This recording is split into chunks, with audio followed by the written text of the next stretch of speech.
अस्सलामुअलैकुम, मैं Mohammad Idris and welcome back to new video. तो आज जो मेरा टॉपिक है दैट इज ओबेसिटी। ओबेसिटी का क्या मतलब है? ओबेसिटी का मतलब जो उर्दू में है वो है मोटापा। तो असली में ओबेसिटी का जो मतलब है वो मोटापा है। वो मोटापा क्या होता है? मोटापा ये होता है जब कि आपका दिन ब दिन पेट निकलता जाता है या मतलब आपका बदन दिन ब दिन मोटा होता जाता है। तो ये बहुत बड़ा मसला है आजकल के ज़माने में।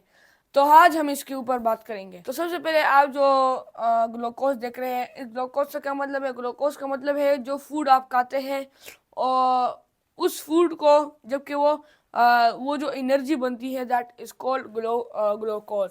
तो ग्लूकोज ऐसे एक स्टोरेज सिस्टम है। जब आप खाना खाते हैं तो बस डिवाइड कर लेते हैं, आपकी जितनी भी एनर्जी चाहिए होती है वो एनर्जी उधर वेस्ट कर लेता है। फिर जो सेकंड है वो है ग्लाइकोजिन। ग्लाइकोजिन एक स्टोर है स्टोरेज है जो आपकी बॉडी में होता है। जबकि अपने आपको जितना भी खाना चाहिए होता है उससे आप जब ज़्यादा खाते हैं तो ग्लाइकोजिन में एक मसल्स आते हैं जिधर आपका फूड स्टोर होता है और एक लिवर आता है जिधर आपका फूड स्टोर होता है। Muscles and liver. तो जब आप ज़्यादा खाना खाते हैं तो सबसे पहले आपका ये जगह मतलब फिल होता जाता है। ये अपना स्टोरेज फुल करता है। ये मतलब अल्लाह ताला ने हमारी बॉडी ऐसे बनाई है कि कुछ भी ज़ाया इसमें नहीं होता। अगर आप खाना खाते हैं तो अगर आप ज़्यादा खाना खाते हैं तो ये जो मतलब मसल में जो आपका खाना स्टोर होता है और लिवर में, तो ये इसलिए स्टोर होता है कि अगर मैंने किसी टाइम खाना ना खाया तो ये उस टाइम काम आ जाते हैं। या अगर आप रोज़ा रखते हैं, आपने कुछ भी नहीं खाया तो उस टाइम आपके बॉडी को इधर से एनर्जी मिल रही होती है। फिर एडिपोज टिश्यू, ये भी एक स्टोरेज सिस्टम है आपकी बॉडी में जिधर आपका फूड स्टोर होता है। ये असल में होता है फैट। वो अगर आपने मतलब जितना भी खाना खाना है, अगर आपका ये दोनों स्टोरेज फुल हो गया जैसे मोबाइल में फुल होते हैं, तो आपके लिए थर्ड ऑप्शन है। ये कहते हैं बस मुझे मेरे अंदर स्टोरेज बहुत पड़ी है, मुझे जितना भी खाना खिलाना है। अगर आपने इजाफी अपने उससे भी खाया तो आप किलो में इधर स्टोर करता जाऊंगा, इधर स्टोर करता जाऊंगा स्टोर। तो उस इसकी वजह से फिर आप फैट्स गेन करते हैं। आप फैट्स गेन करते हैं और आप दिन ब दिन मोटे होते जाते हैं। तो ये जो पॉइंट्स आपके साथ डिस्कस किए, तो अभी जो फोर्थ पॉइंट है दैट इज कैलोरीज। तो बेसिकली जो डॉक्टर्स न्यूट्रिशन जो डॉक्टर्स होते हैं, जो आपको मैंने इतने बड़े प्रोसेस के साथ आपको मैंने समझाया है, वो इसको शॉर्ट टर्म में ही कैलोरीज कहते हैं। तो कैलोरीज का सेम ही मतलब है, जितना आप खाना खाते हैं मतलब जितनी कैलोरीज आपकी बॉडी को ज़रूरत है, जितनी एनर्जी आपकी बॉडी को ज़रूरत है उतना आप खाना खाते हैं। और बस उसके बाद आप खाना को बस करके आप कहते हैं कि नहीं और मैंने नहीं खाना।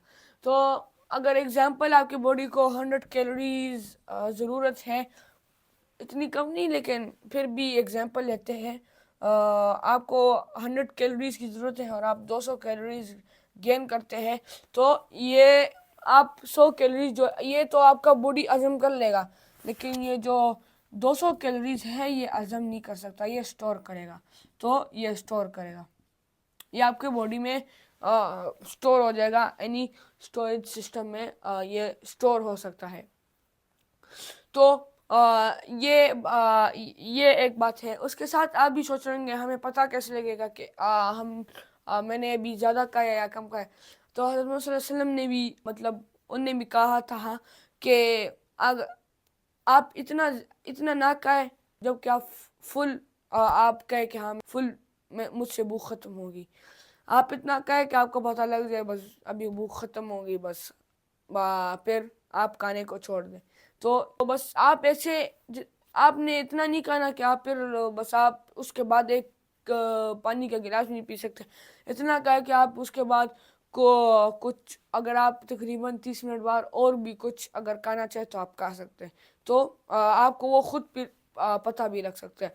तो अगर एग्जांपल एक बंदा पहले से वो ओबेसिटी का वो मरीज हो, तो वो क्या करे, उसके लिए भी मैं आपको शॉर्ट अल्फाज में समझा दूं कि अगर एग्जांपल उसकी बॉडी को 100 कैलोरीज कम है, लेकिन मतलब ये एग्जांपल मैंने ये लिया हुआ है 100 कैलोरीज, अगर उसके बॉडी को 100 कैलोरीज ज़रूरत है 100 कैलोरीज, तो उसको 60 या 50 कैलोरीज लेनी चाहिए। आप भी कहेंगे वाई, उसको कम कैलोरी लेनी चाहिए। तो रीज़न वाई है उसने पहले से वो अपने साथ जो फैट्स है वो अपने साथ स्टोर किए हुए है। आपका जो माइंड है वो नोटिफिकेशन दे देगा, आपके जो बॉडी है उसको नोटिफिकेशन दे देगा, हाँ तुमने तो 50 कैलोरीज का ही है, ये तुम्हारे लिए कम है, लेकिन तुमने तो पहले खाना स्टोर किया हुआ था, फैट स्टोर किए हुए थे, फैट्स, ये मैंने पहले इधर लिखा भी। तो फैट्स पर अगर आप ये ऐसे अगर आपने 50 कैलोरीज ली हुई है, आप उससे ज़्यादा ना खाएं। फिर जो 50 कैलोरीज है वो अपने फैट से वो एनर्जी निकालेगा, तो दिन ब दिन आपका वेट कम होता जाएगा, दिन ब दिन कम, तो आखिरी में आपकी जो ओबेसिटी है वो कम होती जाएगी।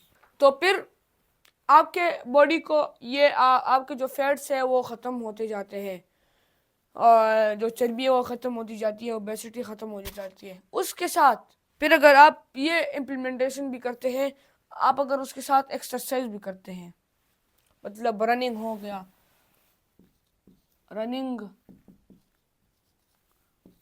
वॉकिंग,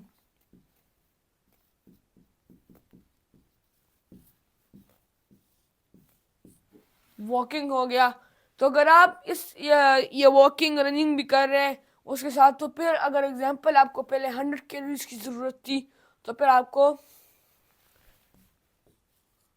150 कैलोरीज की ज़रूरत होगी। सी का मतलब है कैलोरीज, तो 150 कैलोरीज की आपको ज़रूरत होगी। फिर तो आप मतलब आपने 50 कैलोरीज खा ली, आपने 50 कैलोरीज खा ली, 50 कैलोरीज आपने अपने वजूद से ले लिए, फैट से ले लिए। फिर जो 50 कैलोरीज आपने मतलब 50 कैलोरीज इजाफा हो गए हैं इसके साथ, तो 50 कैलोरीज आप किधर से लेंगे, 50 कैलोरीज भी आप फैट से ही लेंगे। तो अगर एग्जांपल 50 जो 50 आपने फैट से लिए थे उसको प्लस करके, और इस 50 को प्लस करके जब आप प्लस करेंगे तो is equal to it will be 100 calories. मतलब आप एक टाइम पर अगर आप नाश्ता तो आप करते हैं, तो अगर आप पहले नाश्ता और फिर एक्सरसाइज, तो आप 100 कैलोरीज लूज कर लेंगे, 100। फिर जब आप ये प्रैक्टिस लंच के टाइम पर करेंगे तो 100 कैलोरीज वापस, फिर आप अगर डिनर के टाइम पर करेंगे, या डिनर के टाइम पर लोग ज़्यादा एक्सरसाइज करते हैं, तो दिन ब दिन आपका फैट भी ख़त्म हो जाएगा, आप स्मार्ट भी होंगे। तो आज इतना ही। ऐसे इंटरेस्टिंग वीडियोस के लिए मेरा चैनल सब्सक्राइब करें, वीडियो को लाइक करें, अपना ख्याल रखिएगा। अल्लाह हाफिज़।